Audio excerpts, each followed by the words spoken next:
안녕하세요. 서창원의 신앙 일침입니다. 한 주간도 평안하셨습니까?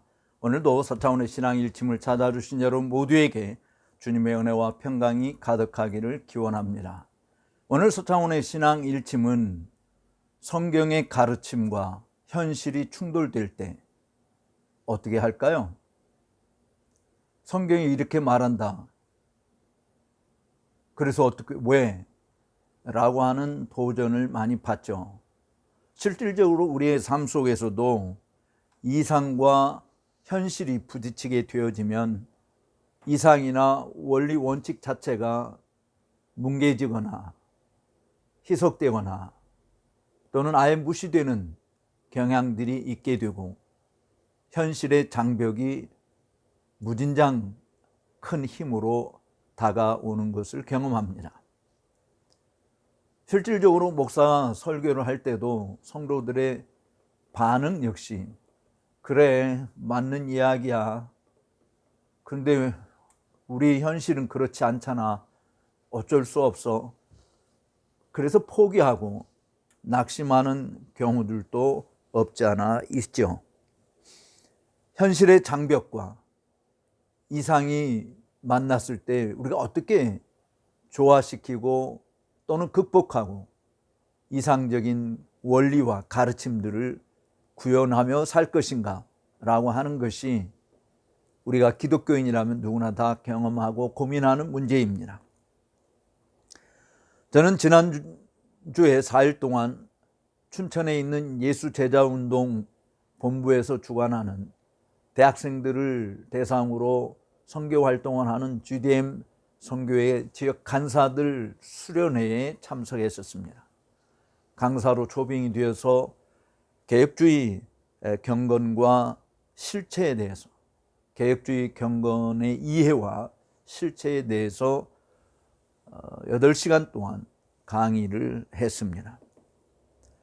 대학생들에게 어떻게 효과적으로 복음을 전하며 그들의 삶의 변화를 통해서 하나님 나라를 구현할 것인지, 또 지역교회에 어떻게 이바지할 것인지를 진지하게 고민하며 주의 뜻을 구하는 간사들의 그 열심과 충성심은 참으로 제 마음에 큰 감동이 되었습니다.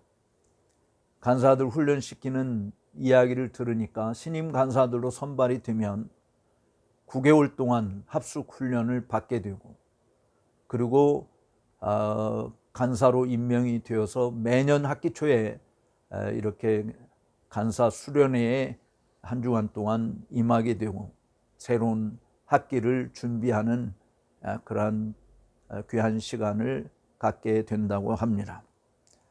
저는 그들이 이런 모임을 통해서 같이 기도하고 같이 예배하고 같이 말씀을 듣고 함께 의논하고 나누는 이 교제를 통해서 성도 간의 교제의 끈끈한 정도 누리지만 또 우리가 가야 할 방향이 무엇인지 공통적인 목표 지향을 향해서 함께 나아가는 그들의 훈련 모습이 참으로 귀하다고 생각을 했습니다.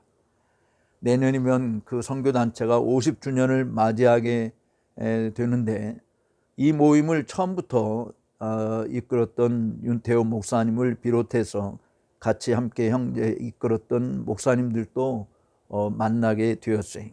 그들 중에 한 분은 제가 총신에서 처음 시간 강사로 강의할 무렵에 강의를 들은 제자라며 반갑게 맞이해 주었고 수련회 기간 내내 함께 식사하는 즐거움을 가지게 되었습니다.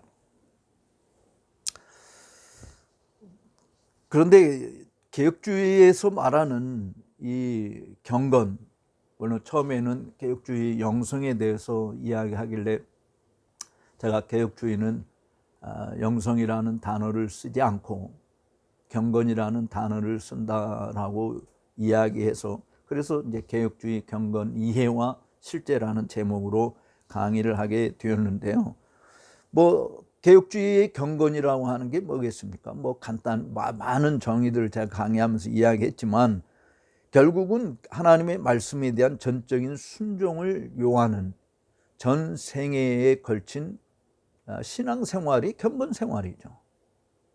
하나님이 우리에게 말씀하신 것을 듣고 실천에 옮기고자 하는 것이, 그것이 경건 생활 아니겠어요? 칼빈과 저는 존 오웬의 가르침을 통해서 경건에 대한 정의와 실질적 수단, 그리고 우리가 실천해야 될 외면적 실제가 무엇인지 저의 부족한 영적 생활의 경험담과 함께 풀어나갔었습니다. 모두들 진지하게 경청하였고 매 시간마다 질문하는 시간을 가졌었는데, 많은 사람이 질문하지는 않았지만 그들과 직접 소통하지 않아서 강의가 얼마나 효과적으로 그들에게 전달되었는지 제가 정확하게 알 수는 없지만, 또 지도하시는 목사님들의 이야기나 또 몇몇 사람들의 이야기를 들어보면 매우 진지하게 말씀을 듣고 실천하겠다 하는 결단과 결심이 있었던 것은 분명해 보였습니다. 그렇지만 몇몇 질문을 통해서 또 진짜 이들이 고민하고 갈등을 느끼고 힘겨워하는 것이 무엇인지도 한편으로 접할 수 있는 기회가 되기도 했어요. 가장 흔한 것은 그렇게 노골적으로 말한 것은 아니지만 대부분 이렇다라고 생각을 합니다. 목사님의 강의 내용이 다 맞는 말씀입니다. 그런데 현실에서 실천하기가 정말 어렵습니다 라고 하는 것이죠. 맞는 말씀을 해 주셨지만 우리 현실은 그렇게 살기가 너무 어렵다라고 하는 것이죠. 어떤 의미에서 다른 말로 생각해 보면 현실적 적용이 안 되는 원론적인 이야기를 해 주셨습니다. 그래서 속으로는 전혀 그렇다고 생각하지는 않지만 속으로는 그렇게 느낄 수도 있지 않을까. 즉 좀 원론적인 이야기를 해 주셨다라고 하는 약간은 비아냥 섞여 있는 내용이 아닌가 하는 생각도 없지 않아 있었습니다. 이런 질문은 목회 현장에서도 여실히 드러나죠. 얼마든지 사람들에게서 나타나는 반응입니다. 목사님이 열심히 말씀을 준비해서 선포하고 전했는데 그 하나님의 말씀의 원론적인 이야기가 정말 현실적인 가정생활이나 직장생활이나 사회생활에 전혀 적용하기 힘든 이런 것이 되어진다고 할 때 성도들은 그저 듣기는 들어도 오히려 마음의 시원함과 어떤 기쁨을 안고 돌아가기보다는 부담감과 좌절감을 더 많이 가지고 돌아갈 수 있는 것이죠. 사실 현실과 이상의 교회리 현상은 우리가 생각하는 것보다 훨씬 크기 때문에 생기는 갈등과 번민의 표출이기도 한 것입니다. 현실의 장벽이 월등하게 높기 때문에 어떤 의미에서 적당한 선에서 타협과 순응이 지혜로운 처신이 아닐까 하는 자기 동정이나 연민에 빠질 수도 있습니다. 혹은 그렇게 하라는 긍정적인 어떤 사인을 보내주는 메시지가 된다고 한다면 갈등의 골에 깊이 떨어지거나 또 좌절하거나 낙심하는 것보다는 적당한 열심을 발휘할 수 있는 힘을 얻지 않겠느냐라고 하는 의사 표현일 수도 있는 것이죠. 양심과 법리에 따라 판단해야 할 판사들의 구분 판결, 심지어 말도 되지 않는 판결이 나올 때 당혹스러움을 감출 수 없지만 판사들도 자리를 지켜야 하고 승진해야 되고 주변의 협박으로부터 자유를 누리고 싶어하는 본능적 욕구가 그들에게 있는 이상 그들이 양심과 법리에 따라서 판단해야 된다고 하는 이상을 짓누르는 기괴한 결정을 내릴 수밖에 없는 것이죠. 목사도 그렇고 신자들도 다 마찬가지일 것입니다. 현실의 장벽을 뚫고 일어서기란 너무 버거운 것이 사실입니다. 세상은 원리 원칙대로 흘러가지 않기 때문이죠. 그렇다고 진리를 믿는 신앙인들도 기록된 말씀에 제시된 규범을 버리고 세상의 유행과 풍습을 따라가는 것이 옳은 걸까요? 물론 다 대답은 아니라고 말을 하겠지만 실질적으로 그렇게 순종하는 것보다 세상과 발맞추는 일들이 더 많은 것이 우리의 현실이에요. 사실 성경은 단호하게 이야기를 합니다. 너희는 이 세대를 본받지 말라. 사실 세상에서 우리가 발붙이고 싶다면, 그래도 사람 구실이라도 어느 정도 하려고 한다면 뭐 일정한 부분은 문을 열어야 하지 않겠느냐마 하면서 스스로 토닥거리는 일을 하죠.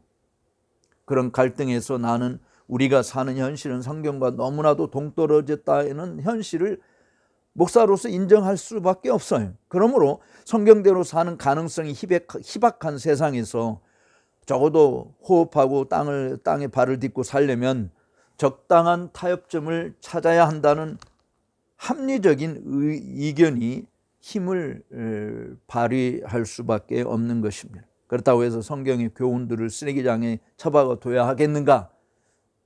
그런 것은 아닙니다.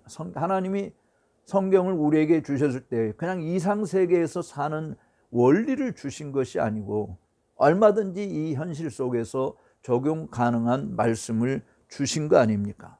주님이 원하시는 뜻이 무엇인지 잘 알겠는데 현실이 이를 순응하고 실천할 만큼 격려와 용기와 지지를 뒷받침하는 무대가 아니지 않습니까, 목사님? 그래서 세상적 기준에 입각한 선한 행실 정도로 만족하고 나 개인의 종교 생활에 집중하면 되지 않겠나요? 이런 생각들을 가질 수 있는 것이죠. 그래서 교회에서는 신앙생활을 하는 것 같고 바깥에서는 또 전혀 아닌 모습을 띌 수도 있습니다. 여러분은 어떻게 생각하십니까? 성경의 교훈을 도의시하고 팽개쳐 버렸다고 해서 뭐 내가 하나님을 인정하지 않는 것도 아니고 교회 안 나오는 것도 아니고 예수 그리스도의 십자가 사건이 전혀 필요 없는 것이라고 그렇게 말하는 것도 아니지 않습니까? 저는 하나님을 인정합니다. 예수님의 십자가 구속 사건이 나를 위한 것인 것도 인정합니다. 그렇지만 우리의 현실은 그렇게 믿음대로 다 살면 모든 것이 다 되는 부분은 아니라고 하는 것이 현실인 것을 목사님도 잘 알지 않나요? 뭐 이런 말로 우리에게 항변할 수 있어요. 그러면 정말 여러분들이 원하는 대로 그래요, 현실과 적당히 타협해서 사세요, 이렇게 말하는 것이 성도들에게 진짜 위안이 되고 그것이 하나님께 영광이 될까요? 야고보 사도는 우리에게 이렇게 이야기했어요. 내가 9가지 계명을 다 지켰는데 한 가지 못 지켰습니다. 그럴 때 우리 인간적으로는 9가지나 지켰다라고 해서 칭찬할 수 있지만 사실은 야고보는 뭐라고 말했냐면 한 가지 못 지킨 것은 모든 것을 다 지키지 못한 것과 같다라고 이야기했습니다. 세상의 힘이 너무나도 강렬해서 우리가 도저히 반박하거나 물리칠 힘이 없어 살기 위해 적당히 순응하였다고 하는 변명, 뭐 충분히 공감할 수 있어요, 인간으로서요. 그렇다고 중심을 보시는 하나님께서 그걸 용납하실 거라고 생각하십니까? 그것은 아니지 않나요? 하나님은 지구상에 사는 높은 신분의 사람들, 가장 부유한 부자들로 이름을 떨치면서 사는 자들에게 요구하시는 것이나 가장 천박한 삶을 사는 자들, 가장 힘들고 고통 가운데 있는 그런 삶을 사는 자들에게 요구하시는 것이나 다 똑같은 거 아닌가요? 주님의 말씀을 듣고 지켜 행하라. 이것이 너희의 행복이다. 너희가 살 길이 이것이다. 주님이 우리에게 요구하시는 것은 부자나 가난한 자나 배운 자나 못 배운 자나 다 똑같은 거예요. 그러므로 우선순위 싸움에서 성경보다 현실이 우세하게 나타나니 그 힘에 눌려 사는 우리를 주님께서도 잘했다고, 야 착하고 충성된 종이라고 그렇게 칭찬하시겠는가 말이죠.